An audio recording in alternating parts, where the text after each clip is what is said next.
थर थर कांपते थे। कहते हैं उसका दिमाग थोड़ा टेढ़ा था। वो सामने से तो अपने आप को बहुत अच्छा, बहुत बेहतर दिखाता था, लेकिन अंदर से वो एक दरिंदा था। वो दरिंदा था क्योंकि उसे लड़कियों का शौक था, और लड़कियों का शौक कोई नॉर्मल नहीं। वो लड़कियों को किडनैप करके अपनी हवेली में लाता था, इसी पुतुलबारी हवेली में, और उनके साथ वो सब कुछ करता था जहां तक आप सोच सकते हो। लेकिन उससे भी रहस्यमयी बात पता है क्या है? तीसरे फ्लोर पर एक कमरा था, एक कमरा जिसके अंदर से कोई आवाज नहीं आ सकती थी। यही उसकी खासियत थी। तो वहां पर कुछ लड़कियों को ले जाता था, और वहां लड़कियां जितना भी चीख लें उनकी आवाज बाहर नहीं आती थी। और वहां पर वो कुछ स्पेशल लड़कियों को ले जाता था जो दिखने में काफी सुंदर थी। लेकिन डरावनी बात यह है कि जब उस हवेली में काम कर रहा नौकर जो उस लड़कियों की लाश को ठिकाने लगाता था, वो उस रूम में जाता था तो उस लड़कियों के चेहरे गायब रहते थे। चेहरे मतलब पूरी लाश पड़ी हुई है, लेकिन मुंह का जो स्किन था, जो चमड़ा था, वो उखड़ा रहता था।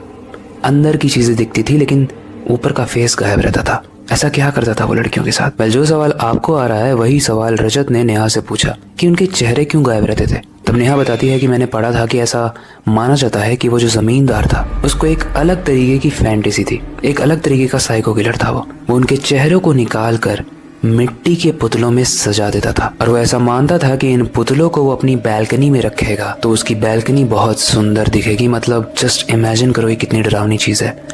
पुतले तो मिट्टी के हैं, लेकिन उनका जो फेस आपको दिख रहा है वो एक असली इंसान की स्किन का है। वेल, नेहा ने जब रजत को ये बात बताई तो रजत ने बोला कि तुमने तो ये स्टोरी मुझे बताई तो मुझे डर लग रहा है। तुम जब इसको पढ़ी तो तुम्हें डर नहीं लगा था? और तुमने मुझे सजेस्ट क्यों किया ऐसी जगह पे? अगर कुछ बुरा हो गया तो?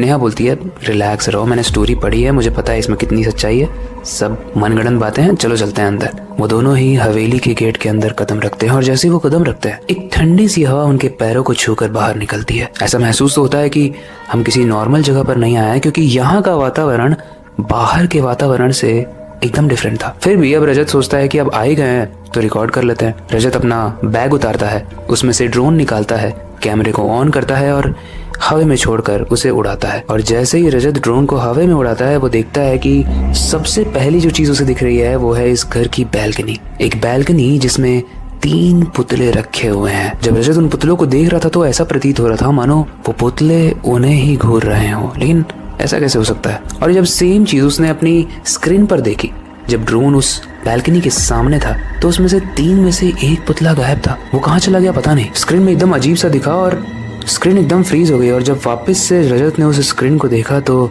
उसमें से 2 पुतले रजत की स्क्रीन पर ही देख रहे थे। रजत के हाथ से वो डिवाइस गिर गया। नेहा ने उठाकर बोला कि तुम पागल हो गए हो क्या? इतना महंगा डिवाइस तोड़ोगे क्या? हमको रिकॉर्ड करके जल्दी